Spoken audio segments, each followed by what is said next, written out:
Welcome, girls and boys, and readers alike, to this segment which I like to call Sleepy's Recommendations. I will be recommending my favourite historical fiction reads, and I really want to explore the genre because it is one of my favourite genres besides fantasy and paranormal romance. So let's get going. The first book I have is, ta-da, Claudia, Daughter of Rome by Antoinette May. And this book is really good. It's about this girl named Claudia, obviously, and she is Pilate's wife.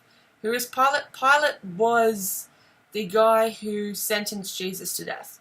So this is the story of his wife, and it's a story of just, religion, passion, power, and betrayal.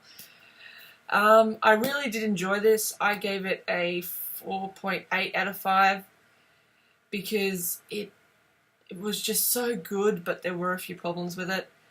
I really loved the use of religion and the use of exploring the world and that history in that time period.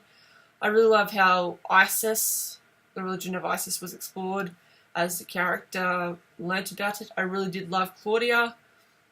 I hated the Empress in this. I hated that character with a passion.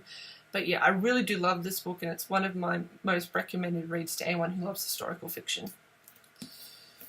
My second book of choice is Rebel Princess by Judith Coley Healy.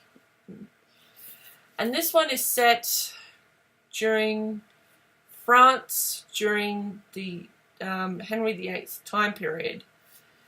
It follows a girl who is a princess, and she has a son with King Henry, and she hadn't told her son that he is the son of King Henry, and then her son goes missing, and so she goes on this journey to find her son and reveal the truth to him. It is really good. I really did love the main character in this book yet again. I thought she was really empowering, and the story was really, really good. So the Rebel Princess is really good for those stories of just like a journey and all the obstacles, and it's very Game of Thrones-ish in some ways. So yeah, The Rebel Princess by Judith Cole Healy. Now, the next two books are by Philippa Gregory, who wrote The Other Boleyn Girl and that. So the first book is Lady of the Rivers. And first of all, look at this cover. Look at the girl. Isn't she pretty? She's pretty. She's really, really pretty. This book follows the mother of the White Queen, Elizabeth Woodville. And I really did love reading this and then The White Queen. So, yeah, I'll put a picture of the White Queen here. These two books were really, really good. I really did love the woman's characters, Jaquetta, I think that's how you say her name, character in this, and just her powers were really good, and I loved her story. I loved her devotion to her husband. I loved her conflict and whatever else. I really, really loved Lady of the Rivers. And in The White Queen, that was really good. There were a few moments where I was like, eh. But overall, The White Queen was really good. It did continue the story of the Woodville family and Elizabeth's rise to the throne and whatever else. And I really did love that aspect. So yeah, The Lady of the Rivers and The White Queen by Philippa Gregory. And the final book I'm going to recommend to you guys is one of my favourites, one of my favourites besides the other book I'm going to mention, and that is The Book of the Fires. And this book by James Boudale. This book was one that really made me think. It was a story about a girl who gets raped, and so she moves away and finds herself working for this alchemist as like an assistant, and it's just her journey. It's set in 1752, and I really did love this book. I really want to reread it now. I really did love this book. I loved Agnes' character.